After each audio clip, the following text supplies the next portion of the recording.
Hola, tengan ustedes muy buenas tardes. Ahora sí, estamos un poquito después de lo normal, porque ahora me levanté un poquito más tarde y teníamos sesión de clase. Entonces, para no tener que salir con toda la prisa del mundo, mejor decidí que de una vez íbamos a grabar. Un segundo.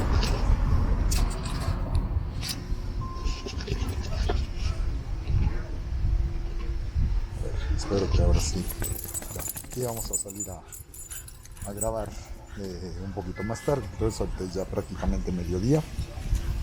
Este día es miércoles, si mal no recuerdo, me parece que es 16 de diciembre de este año 2020. Hoy nos toca salir con el ROD de extensión de la cámara de JI, la Osmo Pocket, la original, la que salió hace un par de años. Y ahorita sí te he puesto un filtro de densidad de 32, porque ahora sí ya hace un poquito más de sol, ya se encuentra en la parte alta, a diferencia de como solemos salir en las mañanas, en donde apenas está empezando a amanecer y evidentemente pues todavía el sol no está a pleno, y sí hay que meterle un poquito más de contraste al manejo de la imagen. La reflexión que quiero complementar con la que hice el día de ayer tiene que, buenos días, tardes, tiene que ver particularmente con la situación del manejo de la propaganda política que comenzamos a referir, y que prometía ser un poquito más de abundancia en la explicación de esta temática, sobre todo ahorita por lo que se ha estado planteando en el caso de los Estados Unidos y todo este manejo de la desinformación, particularmente el proceso electoral que se vivió, en donde Donald Trump perdió la posibilidad de reelegirse. Y ahora que recuerdo, de hecho estaba más molesto y más enojado porque hubo algún momento, me parece que en la campaña previa, donde él afirmó que pues si llegaba a la presidencia iba a ser para estar en ella durante 8 años, porque evidentemente, como él es un ganador, según sus propias palabras, lo iban a terminar reeligiendo al término de su primer periodo, porque a final de cuentas también los que nada más quedaron en un solo periodo desde su perspectiva son losers. Entonces le molesta más el hecho de haber perdido la reelección, porque pues estaría quedando dentro de la categoría que él mismo, estrictamente hablando, llegó a plantear, ¿no? Entonces, en ese sentido, el manejo de la propaganda ya hemos referido, hemos hablado de esos temas previamente. Además, ahorita Mercedes y yo pues tengo que recordarles que estamos impartiendo un diplomado justamente en marketing político, que afortunadamente nos está yendo bien. Ya llevamos ahorita 2 grupos, uno de ellos avanzado que ya va en el módulo 4 de 7, el segundo grupo que va en el módulo 2, y la semana que entra hacemos la inducción para el siguiente grupo con el que apenas se hará la presentación para iniciar el módulo 1. Y dentro de este diplomado pues hemos ido encontrando sobre el temario que se nos solicita, que Mercedes ha desglosado porque ella es la verdadera especializada en estas temáticas, y lo que hago yo es complementar con apreciaciones que tienen que ver desde el marco de lo histórico Y allí, pues uno de los puntos de partida es el manejo del concepto de la propaganda política como tal. Y esto es lo que nos ha derivado a hablar de una forma un poquito más abundante acerca de estas temáticas en la perspectiva antigua y en la perspectiva contemporánea. Y pues ya con esa visión yo había abundado algo del tema de la propaganda, pero en una visión un tanto superficial o mínima, que se requería para hablar de la temática misma por la naturaleza específicamente de la materia de historia de los medios de comunicación. No tanto abundo en esa temática en la materia de problemas contemporáneos del mundo, porque es muchísimo lo que hay que revisarse y no es, ahora sí que no es tanto el tiempo para clavarse en esas temáticas, aunque el tema de la propaganda de los nazis, pues a mí siempre me había llamado la atención, y además es una base fundamental para entender lo que viene a posteriori. Pero ahora, platicando ya con algunos otros especialistas, realmente especialistas, tanto en comunicación como en el manejo de la situación de la propaganda política, como lo va haciendo la propia Mercedes, como lo es Gerardo Cárdenas, como lo es José Luis Bravo, con los que estamos compartiendo los módulos especializados, sobre todo lo que es el módulo 3 y el módulo 4, pues hemos tenido la posibilidad de completar más el conocimiento que nosotros ya profesábamos en el ámbito de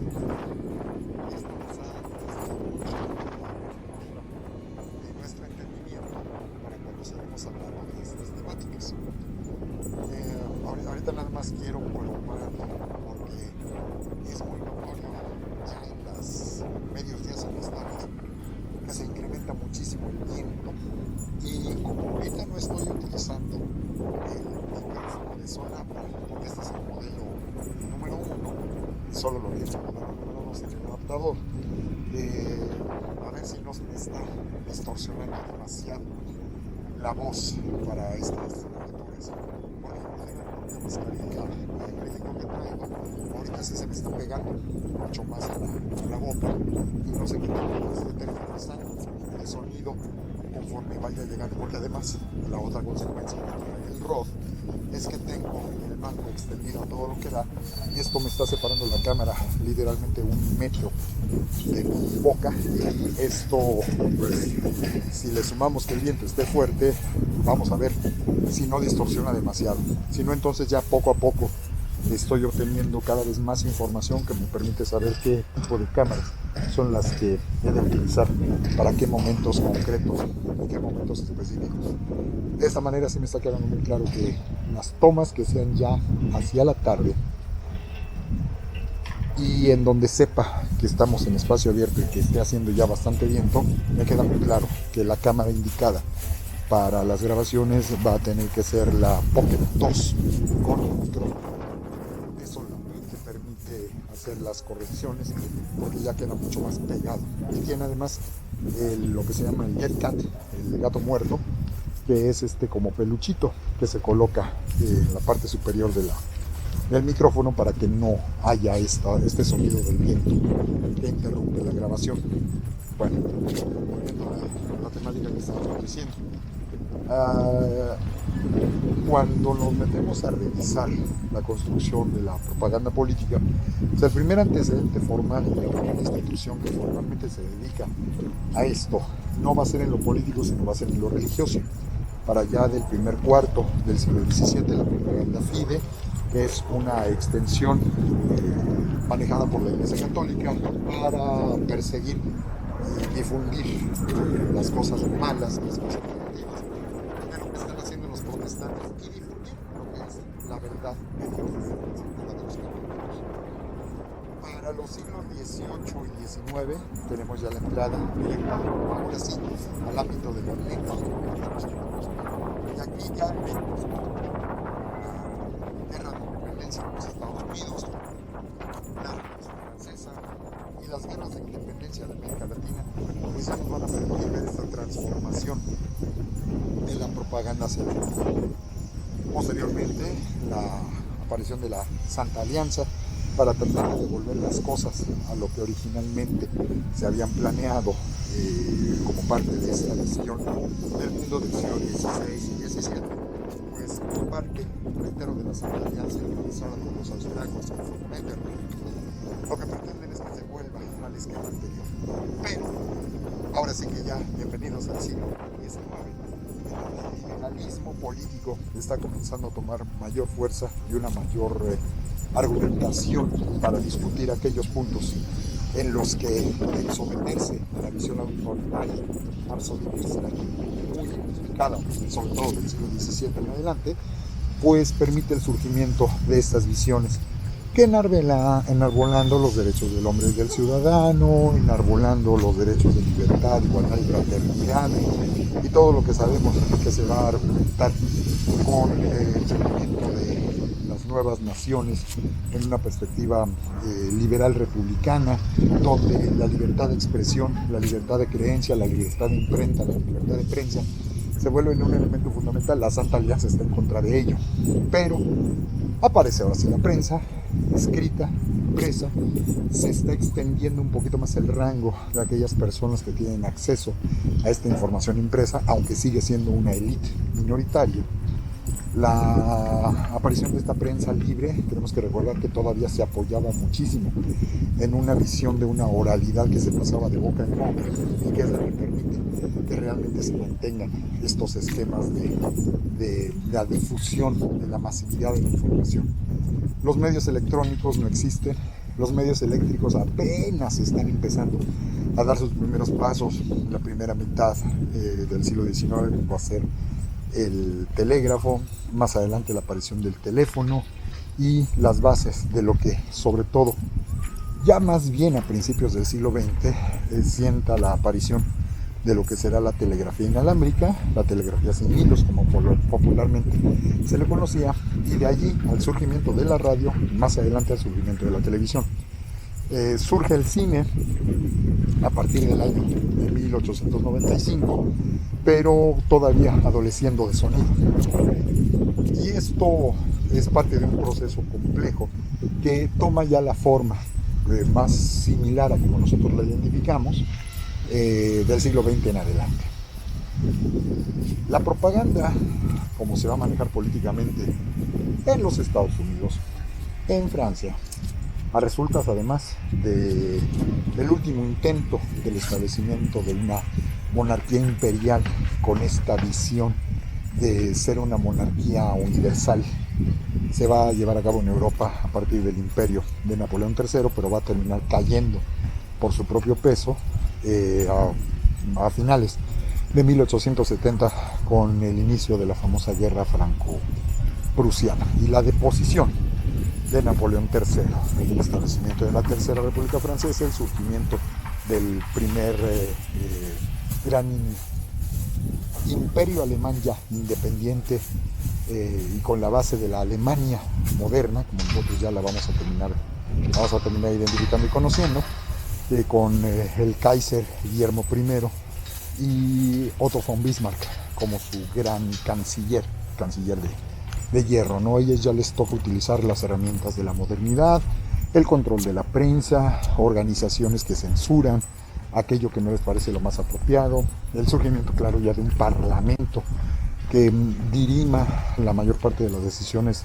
de peso político que no dependen única y exclusivamente de la voluntad del soberano. Ya estamos entrando a estas monarquías de la modernidad que no dejan de ser imperialistas, eso sí hay que reconocerlo siempre. Y una base fundamental pues es el control que se tenga sobre los medios de comunicación. Particularmente en la Primera Guerra Mundial va a ser muy evidente cómo se empieza a sistematizar el bloqueo de la información y la refinación para el proceso de la misma. Esto hay que tenerlo en consideración porque no es nada más hablar mal del de enfrente. Hay distintas categorías de propaganda que debemos también considerar en ese sentido. Entonces, en el surgimiento de la propaganda moderna, nos vamos a encontrar con que hay variantes. Estrictamente hablando, punto número 1, esto lo estoy tomando de un libro que se llama Propaganda Negra, y que nos plantea que hay que entender los contextos, las intenciones, las armas, las herramientas que se tienen para la construcción de la propaganda. Y el punto número uno es que la propaganda no pretende decir mentiras, ¿sí? Que busca incluso, en la medida de lo posible, decir la verdad. Porque si no, entonces al rato resulta que me voy a dar cuenta que me estuvieron diciendo tonterías, ¿no? La diferencia es que se va a decir la verdad en el tono que a mí me interesa que sea entendido, y que a lo mejor de la verdad del 100% yo voy a tratar de decir el 90% de ella, pero ese 10% restante que yo estoy omitiendo, o que estoy utilizando eufemismos, o que estoy no diciendo la plenitud de la verdad, ese matiz es lo que me va a permitir a mí hacer que la gente que recibe el mensaje lo entienda de la manera que a mí me interesa que sea entendida, ¿sí? Porque hay formas también de decir la verdad. En ese sentido, este libro de la propaganda negra nos hace el planteamiento.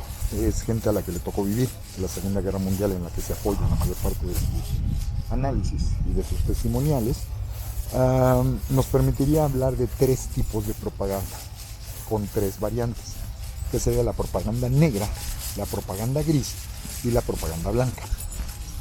La propaganda blanca, estrictamente, sería aquella que se hace por parte de los promotores de una agrupación, hablando de las cosas buenas de la misma agrupación a la que se está haciendo referencia, el político, el partido, etcétera, y diciendo todas las ventajas y beneficios, ¿no?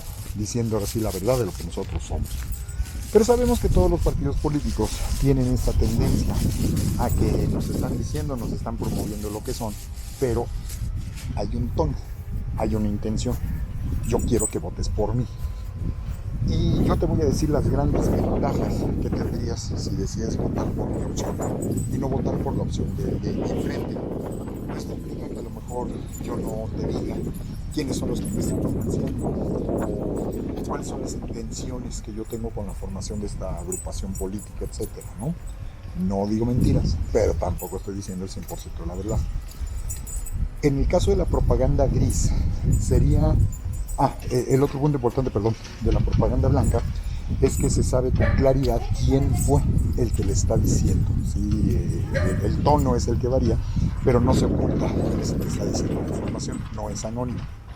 En el caso de la propaganda gris, lo que se busca es tratar, sí, de promover ciertas estructuras ideológicas o ciertas posturas políticas, pero no dejar tan evidente y tan claro quién es el que está dando el mensaje, para que quede ambiguo, para que dependa más bien del que lo interpreta el tono en el que se va a tomar la información.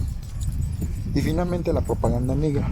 La propaganda negra sí tendría que ser anónima, no se va a hacer explícito de ninguna forma quién es el que le está lanzando, y tiene toda la intención de desacreditar la información que surge del lado de mis enemigos políticos. No hay toda una intención de hacer que la gente no les crea, que dude de lo que están diciendo, o de plano echarles encima a la opinión pública, ¿no? Y para esto sí tiene que ser anónimo, y cuando no lo es, puede darse el caso de que no sea anónimo, se presente de tal manera que parezca que es otro distinto al que le está emitiendo, que es otro distinto el que se acreditaría su autoría, ¿no?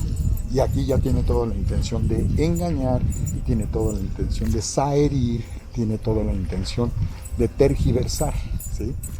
Y aquí no necesariamente se va a decir la mentira cruda y directa, pero sí presentarla como aquello que no quieren que tú te enteres, ¿sí? No te dijeron la verdad completa. O de plano desacreditar la información que se está diciendo. Por eso tiene que ser anónima, por eso no se tiene que decir quién es el que le está diciendo, ¿no? Y de ahí aparecen ya las otras variantes que identificaremos como, por ejemplo, la contrapropaganda, ¿no? El problema es que en el fondo la palabra propaganda hace referencia a una verdad dicha por aquel que está pagando. Eso es lo que significa hablar a favor del que paga, ¿sí? Propaganda. En un principio es la propagación de la fe, lo que se busca.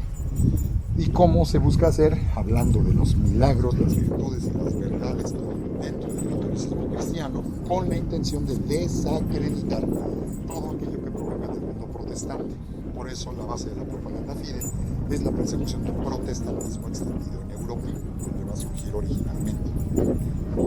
Ya para cuando hablamos de las intenciones políticas del siglo XX en adelante, pues vamos a encontrar incluso formas en las que se va a terminar refinando. Los que lo van a refinar prácticamente como el arte de hacer propaganda política, pues van a ser los miembros del Partido Nacional Socialista de los Trabajadores de Alemania, el NSDAP, por sus siglas en alemán, National Socialistische Arbeitspartei, al que nosotros habitualmente nos toca identificar como el famoso partido nazi, así es como nosotros lo identificamos, y el que va a quedar con el nombramiento oficial como el primer ministerio, ¿sí? El primer secretario, digamos nosotros, de un ministerio enfocado única y exclusivamente, la misión fundamental es la de propagar la ideología política de los nazis, pues es ni más ni menos que Joseph Goebbels, ¿no? Pero hay que entender que él no fue el primero. Cuando uno se pone a revisar, te vas a encontrar que hay antecedentes. Y en estos antecedentes, pues resulta que si bien los que se convierten en los meros de la propaganda pues van a ser los nazis, allí hay un documental muy representativo de la BBC de Londres que se titula Goebbels, el maestro de la propaganda.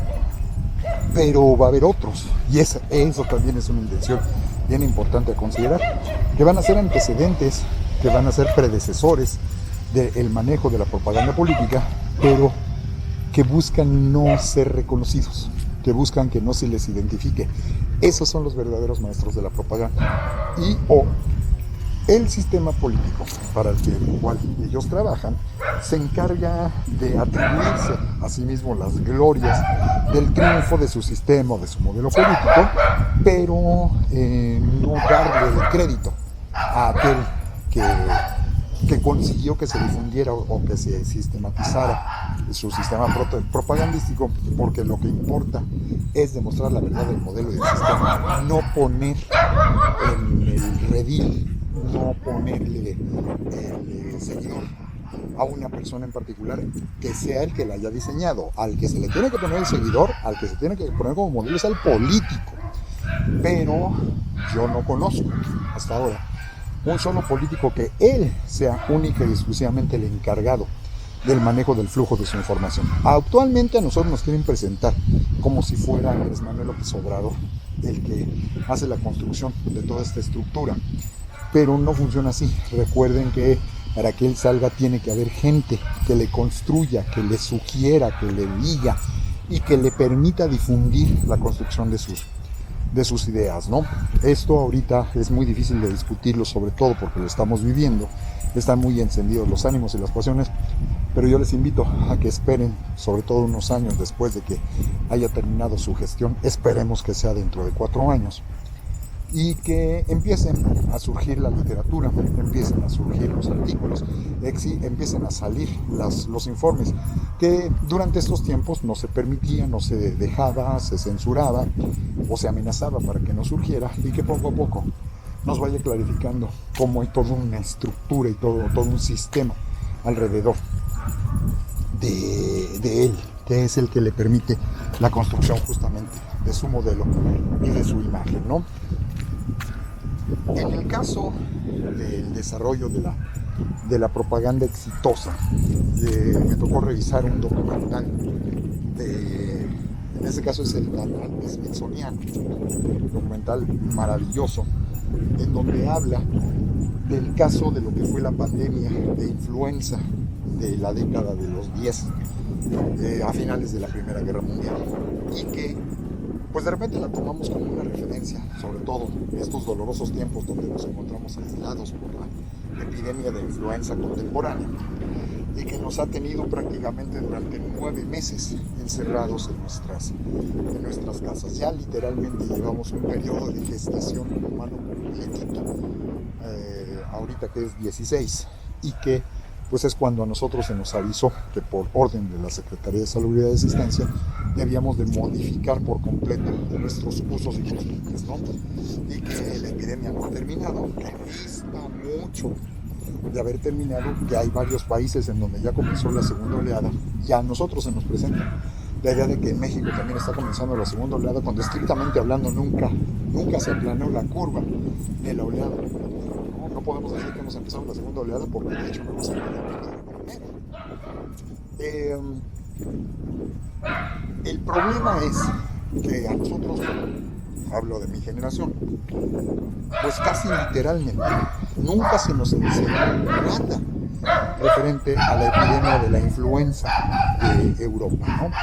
Y es otro punto, de la influenza europea, porque además el título con el que solemos identificar esa epidemia es el de la famosa influenza española. Si es que nos enteramos, sabemos de esa Spanish flu a la que se le hace referencia, ¿no? Pero una vez que uno comienza a analizar con un poquito más de detalle, hace lecturas un poquito más profundas, y este documental da muchísimas fuentes de análisis y de información para revisarlas, uno se termina dando cuenta de cómo se va a relacionar el problema de esa epidemia, se va a relacionar con el manejo de la propaganda. ¿Por qué? Porque recordarán ustedes que al inicio de la Gran Guerra no se le llamaba Primera Guerra Mundial, nadie sabía que iba a haber una segunda. Al inicio de la Gran Guerra, Estados Unidos no entró, es un conflicto eminentemente europeo, ellos van a seguir su línea política tradicional, América para los americanos, solo se van a meter en las áreas de influencia que a ellos particularmente les llama la atención, pero de ninguna manera ellos van a entrar en un conflicto que supuestamente a ellos no les corresponde. Y ellos no tienen por qué permitir que el conflicto europeo se meta en tierras americanas y viceversa.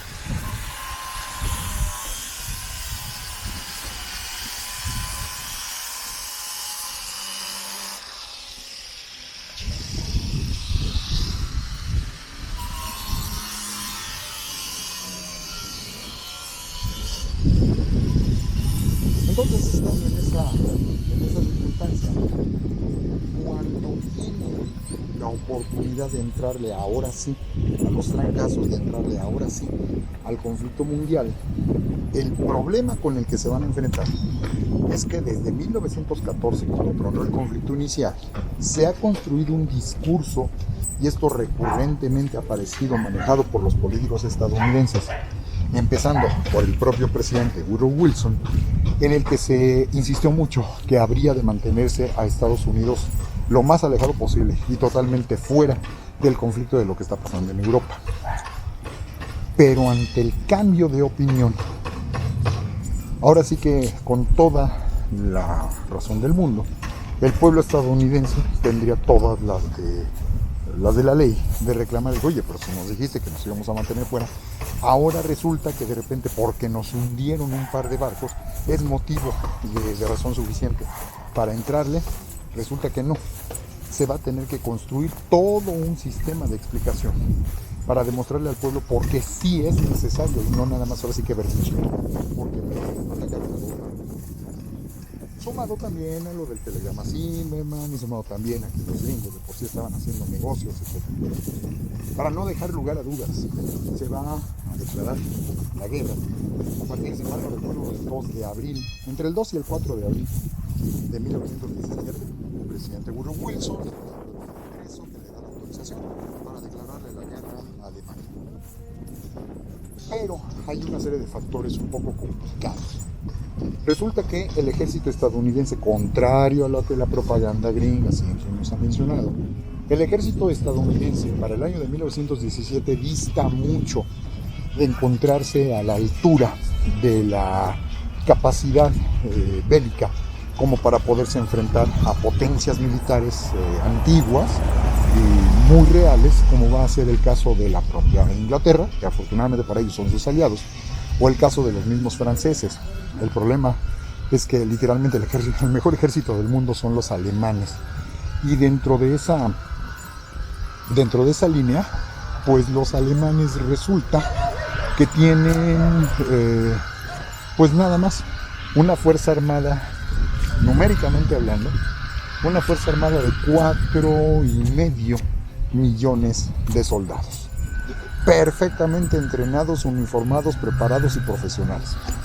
Y los Estados Unidos tienen una fuerza armada inicial de 100,000 hombres, con un ejército mucho menos preparado, con poca experiencia de combate real y de combate real con enemigos de nivel alto.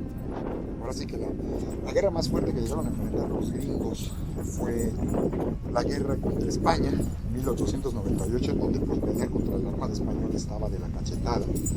Era ya una armada vieja, una armada mal modernizada, mal equipada, y que literalmente no representó un verdadero triunfo, un verdadero logro para el ejército norteamericano.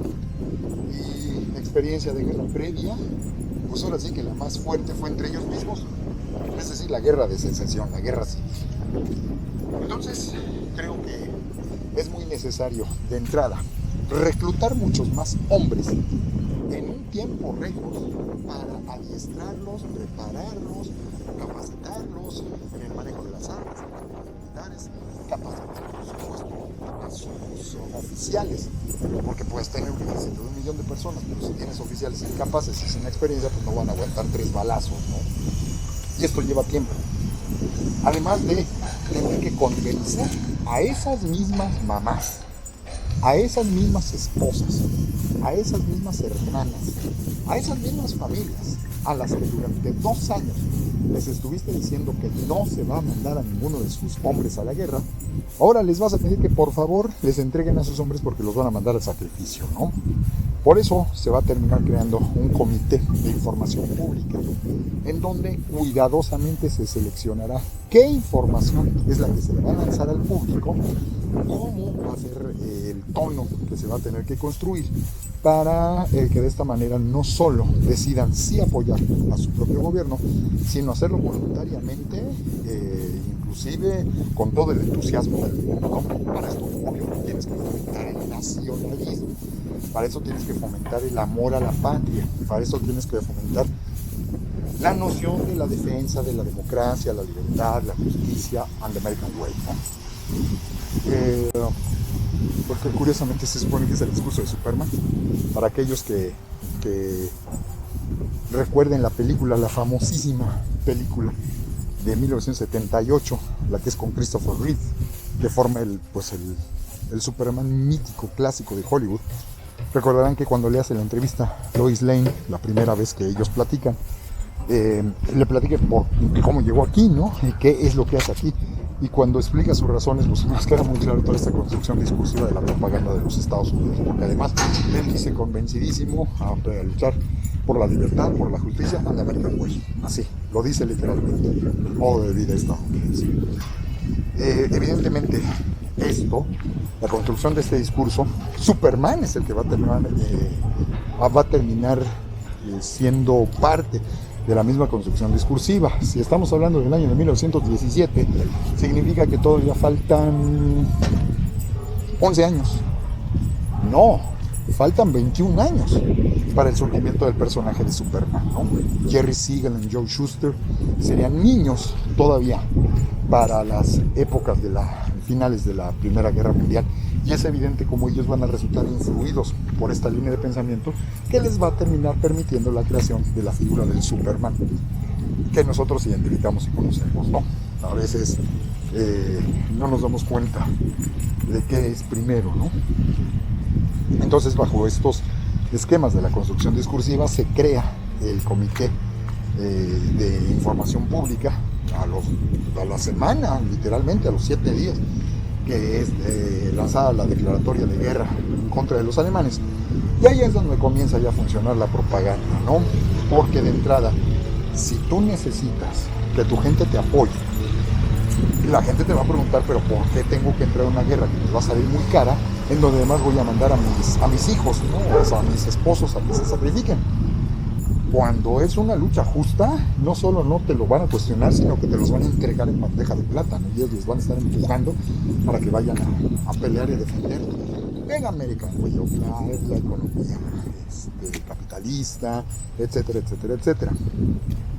Y una de las cosas fundamentales dentro del manejo de la propaganda es la creación de un enemigo que sea visible, un enemigo que sea cruel, un enemigo que sea inhumano, un enemigo que incluso hasta parezca invencible, pero ahí es en donde viene la necesidad de construir esta estructura, esta aura de libertad, de democracia, de unicidad de pensamiento y sobre todo de la verdad de la que yo me encuentro investido, ¿no? ¿Para qué? Para que con estos valores que yo estoy defendiendo y que tú y tu familia también poseen, pues evidentemente la verdad y la justicia terminará imponiéndose sobre el bruto y el salvaje y el inculto, ¿no? Evidentemente ese enemigo, cuando se inicia la guerra, se le declara la guerra específicamente a Alemania, pues viene una ola de antigermanismo en Estados Unidos que para qué les cuento, ¿no? Y dentro de estas olas de antigermanismo, por ejemplo, disminuyó mucho el consumo de salchichas, las Frankfurters, ¿sí? Disminuye el consumo de hamburguesas. ¿Quién lo diría, no? Ahora que lo vemos como parte de una sociedad eminentemente americana, estadounidense, en donde pues inmediatamente pensamos en hamburguesas, en hot dogs, ¿no? Cuando hamburger, ¿sí? De Hamburgo, Frankfurter, en el caso de los hot dogs de Frankfurt, o sea, se nos olvida cómo el cosmopolitismo ya estaba llegando a todas partes, ¿no? El comer, por ejemplo, col hervida, que es el clásico acompañamiento con las salchichas blancas, eso es antinacionalismo, ¿no? El tener vigilados a muchas personas de ascendencia alemana, ¿no? Y en algunos casos, situaciones que pueden caer y rayar en lo ridículo.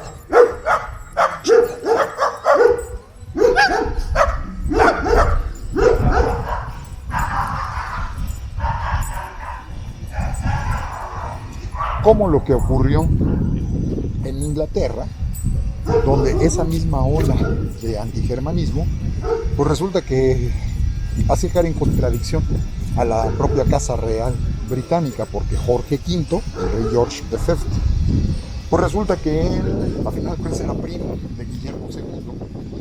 A final de cuentas, era me parece que es nieto, igual que de Guillermo II, de la reina Victoria de Inglaterra, que a su vez estuvo casada con un príncipe alemán, el príncipe Albrecht, de Albrecht von Coburg-Gotha, y que la dinastía, el nombre que recibía la dinastía a la que pertenecía la reina Victoria I de Inglaterra, muerta el año de 1901, pues es la dinastía Saxe-Coburg-Gotha, que es el apellido dinástico que ellos utilizaban. Resulta que por decreto y aprobación parlamentaria en 1917 se ordena que el rey Jorge y toda su descendencia ya no sigan utilizando este apellido dinástico, el Saxe-Coburg-Gotha, y lo van a terminar cambiando por una línea de nombres más bien británico que va a ser los Windsor, que es como nosotros los identificamos actualmente. Además, la esposa del propio George V, la reina consorte Mary Fantecht, a final de cuentas, ella también era alemana. Entonces, creo que ustedes entenderán que implicaba que cayeran en una serie de contradicciones dentro de la construcción discursiva que ellos mismos han estado realizando y elaborando. Por eso es tan importante ir convenciendo a la gente de cómo se tiene que ir tomando lentamente y con matices esta información, ¿no? Nosotros descendemos de alemanes, sí, pero los alemanes cuando eran buenos, no estos puntas salvajes que ahora le están declarando la guerra al mundo con sus ansias de poder, casi pintándolos como si fueran vampiros. Pues de hecho, en algunos de los carteles que se encuentran en resguardo en la Universidad de Georgetown, en Washington, esto lo muestran dos especialistas, una historiadora del arte y una historiadora de la medicina de los Estados Unidos, te muestran cómo una parte de la justificación de luchar en contra del enemigo, que les digo, mientras más gordo, chaparro, feo, dientón, colmilludo, sin escrúpulos, violento sexualmente, grosero, inculto, hambriento, etcétera, literalmente estás pintando un monstruo. ¿Cómo creen que van a manejar la propaganda en ese sentido? Básicamente, en esencia, tenemos que luchar contra los unos alemanes. A ese nivel se les va a llegar a presentar, ¿no? Estos salvajes teutones, ¿sí?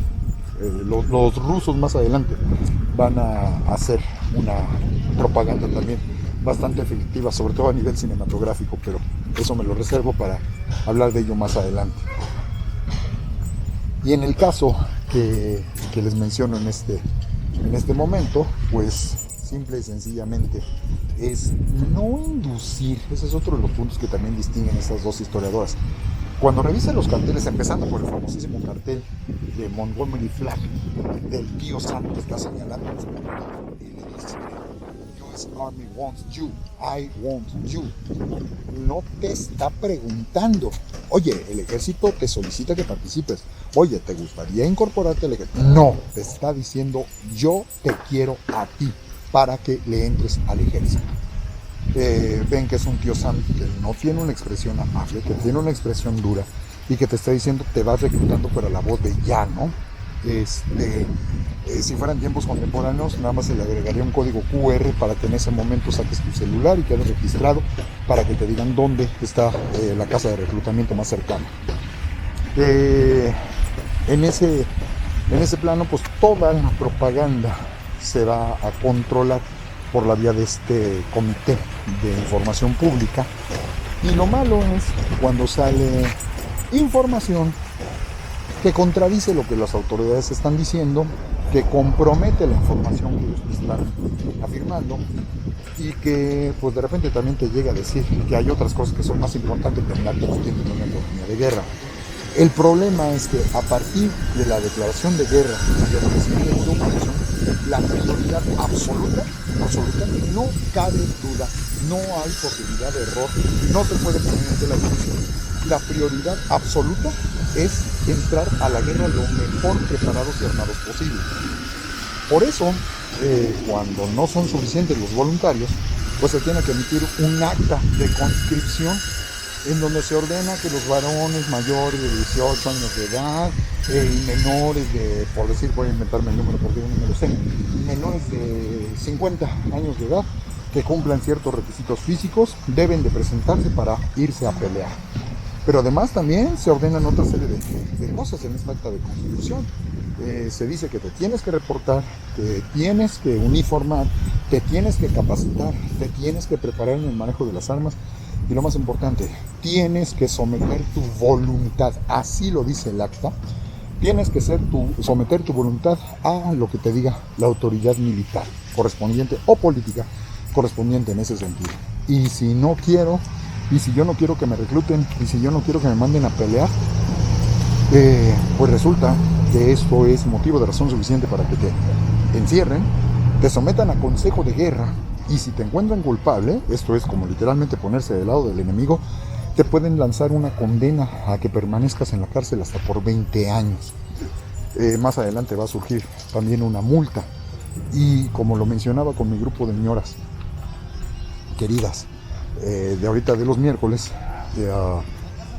esto le llegó a tocar ahora sí que el personaje más famoso que se rehusó a asistir a la guerra muchos años después es el famoso Cassius Marcellus Clay, que al momento de que le mencionan el nombre, de entrada no quiere dar el paso al frente, porque están diciendo un nombre que él ya rechaza. Él ya se cambió el nombre, él ya se convirtió al Islam, y él ya no tiene el nombre de descendiente de esclavos, él ya tiene el nombre de hombre Islam, y se llama Muhammad Ali.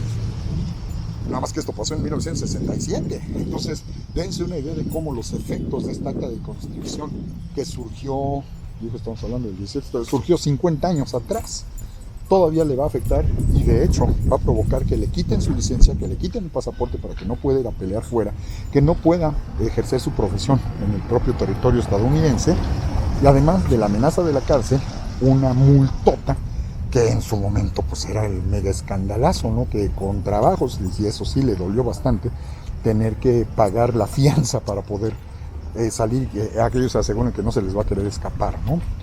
Eh, de esa manera uno va viendo cómo aparecen toda una serie de nuevos textos que van limitando la posibilidad de que se cuestione lo que se está, lo que se está haciendo cuando uno no está de acuerdo con el gobierno estadounidense. Y lo más importante, el problema es el surgimiento de esta epidemia, que nadie sabe bien a bien cómo fue que surgió, si se pasó de algún animal, hubo alguna mutación, no se sabe, todo son especulaciones.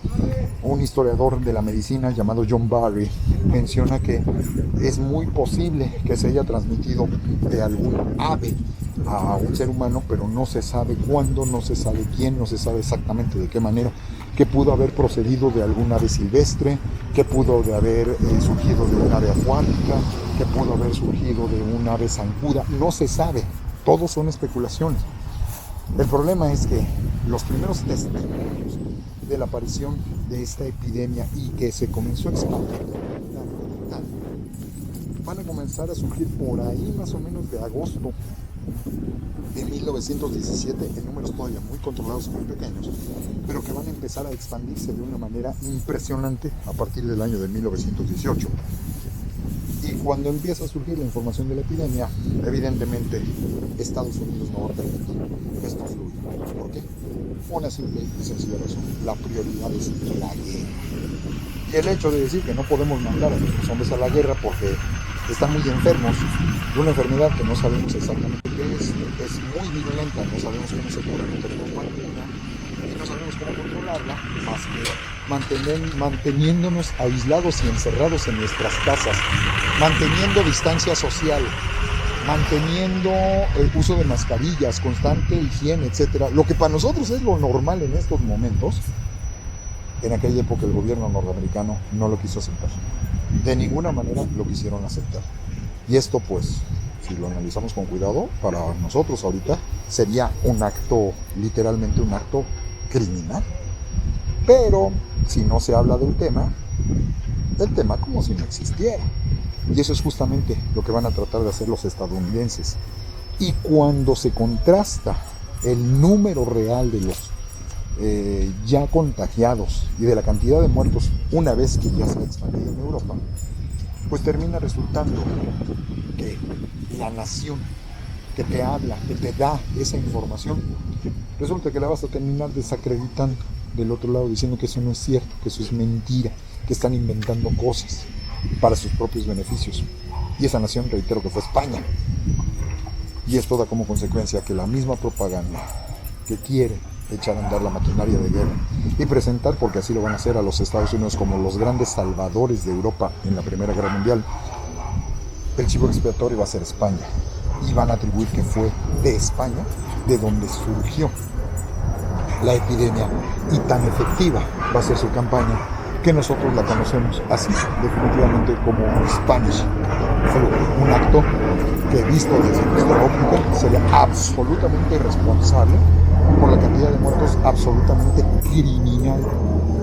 Y esto lo digo porque ahora sí que una de las bajas más importantes de aquel conflicto va a ser pues la espía más famosa del mundo, que va a ser la Mata Hari.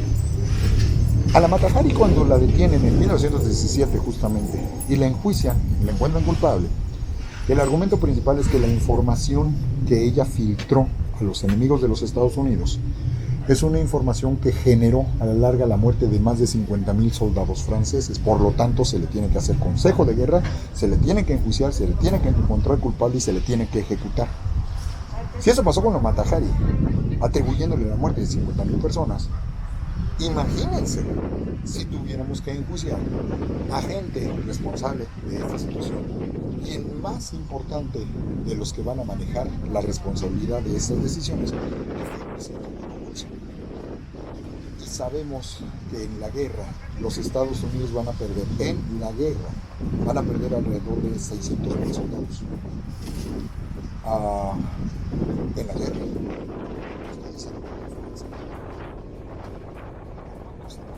diferenciarse a gente como el Woodrow Wilson y las decisiones que él tomó si por 50,000 muertos fusilaron a la Mata Hari. La diferencia es que la Mata Hari terminó quedando del lado equivocado, en el bando equivocado, como una traidora. Woodrow Wilson no solo queda del lado de los vencedores, sino que además tiene toda la estructura de la maquinaria de la propaganda política de los Estados Unidos para además quedar como el gran héroe, el gran salvador de Europa y el gran American Hero, que con el paso del tiempo, paradójicamente, su figura se fue desdibujando. Y una de las razones por las que también se desdibujó, fue porque ahora sabemos que el propio Woodrow Wilson en 1919 se enfermó de influenza. Y esto termina generando que se le desaten otra serie de enfermedades. Él tenía la presión alta, le termina dando una hemiplegia. Y ya para el año de 1919, literalmente ya entrando a su último periodo de gobierno, se la pasó encerrado, enfermo, con medio cuerpo paralizado y sin ningún tipo ya de posibilidad de ejercer ningún peso político en Europa. Ustedes dirán, que tengan muy buena tarde.